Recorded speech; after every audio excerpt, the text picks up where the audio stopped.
Nggih. Enggak, talqin itu ada syarat-syaratnya. Syarat terpenting itu ahwal kolbu saya. Tapi kolbu ini berkaitan dengan kolbu peserta. Itu masalahnya. Dan dia satu kontak. Kolbu itu ya arif ba'duhu ba'duh. Satu aja coba-coba, satu aja yang masih syaknya apa, itu di sini nggak bisa buat deh. Sama sekali. Walaupun di depannya cuma 3 orang 2 orang. Tapi di depan saya ada 1 juta, satunya semuanya tasdik. Al arwah junudun mujannanah, akan langsung talqin itu mengalir saja. Itu terjadi di Kalimantan Selatan sama di Jambi.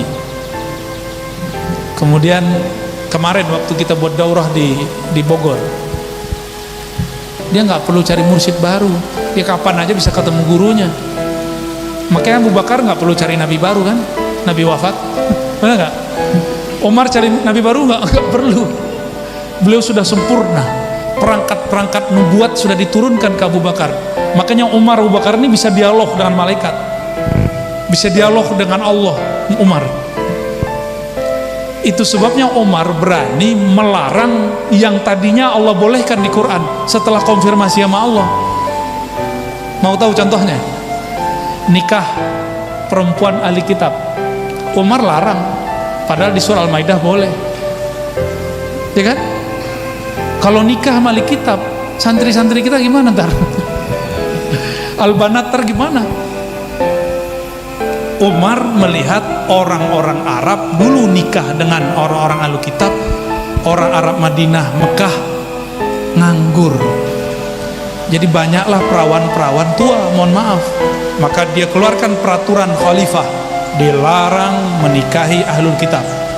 Cut semua, langsung semuanya para perawan-perawan menjadi istri muda. Dulu biasa itu, kalau sekarang jadi luar biasa. Umar bisa muhadasah dengan Allah. Itu perangkat nubuah namanya. Tapi orang Syiah suuzon sama Umar, dibilang Umar ini yunkirul Quran, inkar kepada Al-Quran, ya. Jadi mohon maaf nih para kiai, para gus, para mahasiswa, para dosen, saya kalau mentalkin ngikutin ahwal rohani saya, ya, dan itu nggak bisa dibuat-buat, ya. Maka biasanya kita buat di majelis, karena orang yang datang ke majelis itu betul-betul dia ingin tasdik. Mungkin fil mustaqbal fi ayyi waqtin ma najtami' fi ma'hadikum summa nulaqqinukum biiznillah. Kalau ada waktu nanti, kalau Allah ridha, Allah izin, nanti kita ngumpul di majelis, ya, nanti kita talqin. Siapa yang emang pengen talqin pasti datang.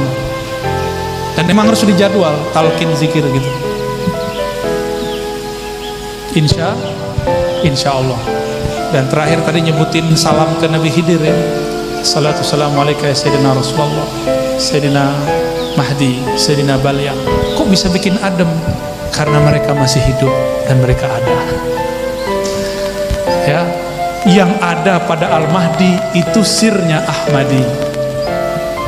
Yang ada pada Sayyidina Balya itu adalah makrifat-makrifat yang semuanya sudah ditransfer kepada Al-Mahdi. Makanya Nabi SAW mengatakan ismuhu yuwati usmi. Isim ini bukan isim KTP, ini ismul haqiqah.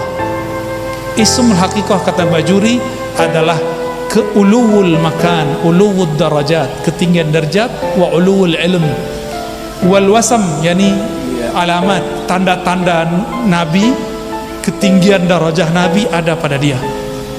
Maka Al-Mahdi itu pengalaman ruhani saya, beliau sudah ada, termasuk Dajjalnya sudah ada,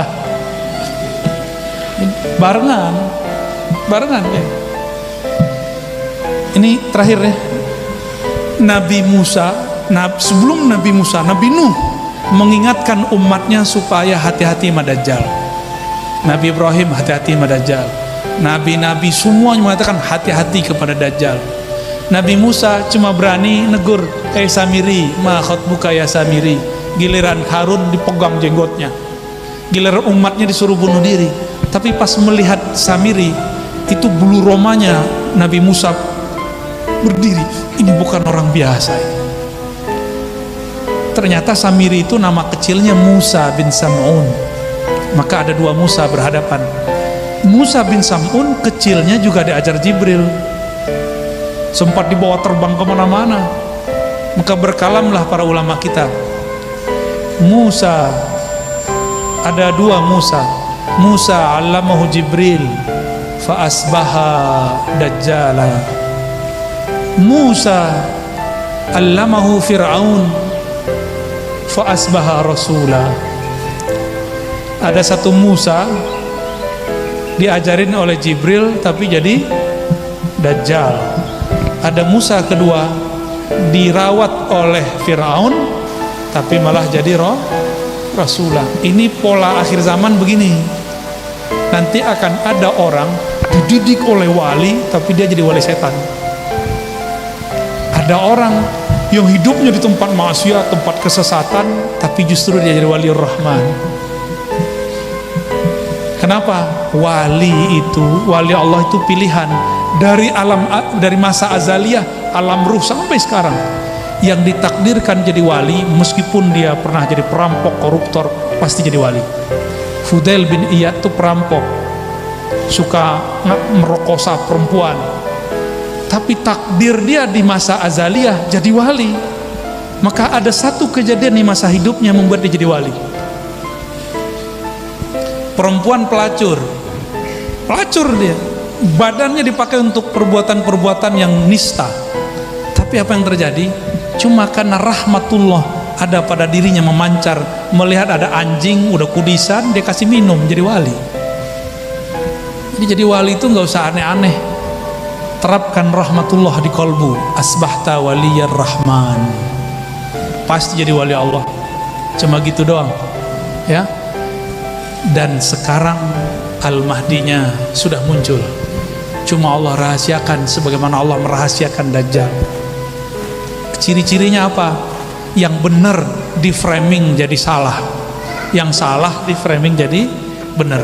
Pejuang Islam dianggap penista, penista dianggap pejuang Islam. Ini sistem kalau nggak ada yang buat jadi nggak. Yang buat sistem itu namanya Dajjal. Maka jangan sok-sok ahli takwil terus bilang Dajjal itu sebuah sistem. Ya salam ya akhi, ya. Sistem itu nggak ada tanpa yang buat. Yang buat ini yang kita sebut Dajjal. Sistemnya disebut Dajajilah. Nah ini masanya udah, ya. Maka saya bangga jadi Ahlus Sunnah. Semoga Ahlus Sunnah kita Ahlus Sunnah yang harokahnya harokah ala minhajin nubuwah. Jadi nanti harokah kita harus minhaj nubuwah. Nubuwah itu lewat khidriyah. Harus jadi sufi. Sufi itu bukan orang-orang yang kemana-mana menunduk, enggak. Sufi itu kolbunya ma Allah wa jismuhu ma'al khalq.